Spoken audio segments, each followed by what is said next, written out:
강동구의 한 아파트입니다. 이곳은 집안 침하 때문에 아파트가 상당히 기울어져 있는데요. 그 때문에 주민들은 심각한 공포에 떨고 있습니다. 무슨 이유일까요?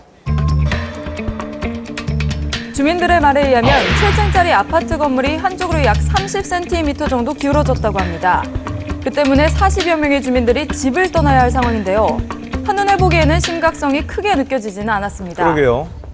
그러나 가까이 가서 보니까 건물 외벽 곳곳에 균열이 심각했습니다. 많이 벌어져 있네요. 예, 이처럼 건물이 기울어지거나 균열이 생기는 이유는 집안이 침하됐기 때문이라는데요. 바닥도 그렇고요. 이게 이쪽 부분으로 쫙 손가락이 다 들어갈 만큼 문제가 있네요. 굉장히 깊숙하게 그리고 크게 균열이 나 있는 상태입니다. 보이시죠? 하지만 이상 징후가 나타난 건 건물 외부뿐만이 아니었습니다. 예. 그냥 이렇게 자동으로 닫혀요.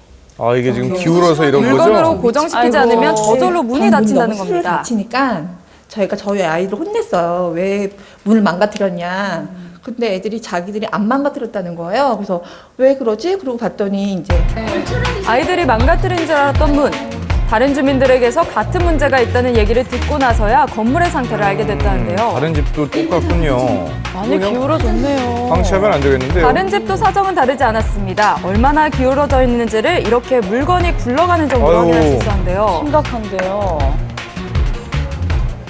취합을 해봤더니 공통적인 게 그러니까 이쪽 라인 쪽에 방이랑 화장실은 거의 다 닫히는 거예요. 그래서 불안해진 주민들이 정밀 안전 진단을 직접 받아봤다고 합니다. 예. 진단 결과 재난 위험 시설로 분류되는 2등급을 받았다는데요. 심각한 거죠? 시설물의 안전에 위험이 있어 즉각 사용을 금지해야 되는 상황인 겁니다. 예. 현재 건물이 어떤 상태인지 전문가와 함께 확인을 해보기로 했습니다. 이 정도가 뜨는 거예요. 그래서 예, 건물이 기울어진 거죠. 건물이 기울어지는데 창문은 가만히 있어요. 별도로 붙어 있기 때문에 창문은 그대로 있으려고 그러죠. 전문가들은 건물에 균열이 발생할 때 주의를 기울여야 한다는데요. 이 예. 건물 자체가 그 기울어짐이 더 진행될 경우에는 전도에 의해서 이 건물 자체가 붕괴될 위험입니다. 붕괴 위험까지 있어요? 아파트 주민들의 안전을 더 이상 장담할 수 없는 상황. 주민들이 건물에 문제가 있다고 느낀 건 지난해 9월쯤부터였다는데요. 이렇게까지 된 데는 다 이유가 있다고 합니다. 공사하고 나서부터 바로 그런 거죠. 그때부터 막 갈라지기 시작하고 이제 그런 거죠. 주민들에 의하면 아파트와 1m 남짓 떨어진 곳에서 시작된 교회 신축 공사 때문이라는데요. 공사 과정에서 지하수와 모래가 대거 유실돼 집안 침하가 발생했다는 겁니다. 예. 요즘 싱크홀 원인이랑 비슷하네요. 사실 확인을 위해 해당 시공업체를 찾아가 봤습니다. 저희가 이제 공사하면서 물이 안 빠져나가야 되는데 물이 빠진 잘못이 있습니다. 같은 건물이 기운 거에 대해서는 예. 전적으로 그렇습니다. 그래서 원인은 신축 공사로 인한 지하수의 수위 변화 때문이라는데요.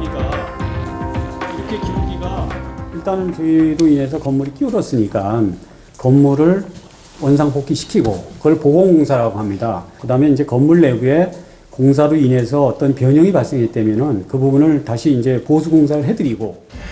하지만 관할구청은 50여 일이 지난 후에야 대피 명령을 내리는 등의 늑장 대처로 입주민들에게 신뢰를 다 잃은 상태였습니다. 보상이고 뭐고 이런 거는 무슨 둘째 치더라도 아이들의 안전과 가족들을 위해서 저는 먼저 이주를 할 거예요. 계속 살긴 불안하죠. 봄이 다가오면서 따뜻해지는 날씨 때문에 집안이 더 약해져서 더 위험해질 수 있는 상황. 인명피해로도 이어질 수 있는 만큼 철저한 대처가 필요해 보입니다.